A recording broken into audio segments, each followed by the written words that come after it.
Hi అండి. Welcome to Kavyasri blogs. బెల్లంతో బూందీ లడ్డూని సింపుల్‌గా, ఈజీగా, టేస్టీగా ఎలా చేయాలో చూపిస్తాను చూసేయండి. టేస్ట్ అయితే చాలా బావుంటాయి. లడ్డూల కోసం శనగపిండినైతే తీసుకున్నాను. ఒక కప్పు శనగపిండిని ఉండలు లేకుండా పూర్తిగా ఇలా జల్లించుకోవాలి. పిండి అనేది మంచిగా సాఫ్ట్‌గా అవుతది. జల్లించుకున్న పిండిని ఒక బౌల్‌లోకి వేసుకొని, వేయనట్టుగా అలా కొంచెం సాల్ట్, పించ్ ఆఫ్ వంట సోడా వేసుకొని మంచిగా ఒకసారి కలుపుకోండి. పిండిలోకి కొంచెం కొంచెం వాటర్ వేసుకుంటూ ఒకే విధంగా కలుపుకోవాలి. మనకి పల్చగా అయితే రావాలి అన్నమాట. ఈ కన్సిస్టెన్సీలో అయితే పిండి అయితే రావాలి. స్టవ్ ఆన్ చేసి కడాయి పెట్టుకొని ఆయిల్ అయితే వేసుకొని ఆయిల్ మంచిగా హీట్ అవ్వాలి. ఆయిల్ హీట్ అయిన తర్వాత జల్లి బుట్టలో కొంచెం పిండిని అయితే వేసుకొని గరిటెతోనైతే ఇలా అనుకుంటూ ఉంటే మనకి బూందీ అయితే పడుతూ ఉంటుంది. నా దగ్గర అయితే బూందీ గంట లేదండి. మీ దగ్గర బూందీ గంట ఉంటే కూడా మీరు యూజ్ చేసుకోవచ్చు. జల్లి బుట్టతో కూడా బూందీ అనేది మంచిగా రౌండ్ గా అయితే పడిందండి. చాలా బాగా వచ్చింది. బూందీ అనేది బాగా కాల్చుకోకూడదు. ఇలా లైట్ గా కాల్చుకుంటే మనకి బెల్లం అనేది పాకం అందులోకి మంచిగా పడుతుంటది.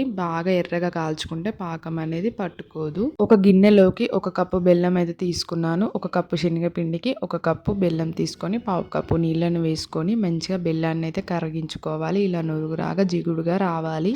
ఇలా మనకి తీగ పాకం వచ్చినప్పుడు అందులోకి కొంచెం ఇలాచి వేసుకొని మనం ముందుగా ప్రిపేర్ చేసి పెట్టుకున్న బూందీని అందులోకి వేసుకొని మంచిగా కలుపుకొని ఒక 10 మినిట్స్ పక్కకు పెట్టుకోండి. ఈ లోపు మనం డ్రై ఫ్రూట్స్ని అయితే వేయించుకుందాము. 1 టేబుల్ స్పూన్ నెయ్యిని వేసుకొని మనకు దగ్గర ఉన్న డ్రై ఫ్రూట్స్ని వేసుకొని ఇలా ఎర్రగా అయితే వేయించుకోవాలి.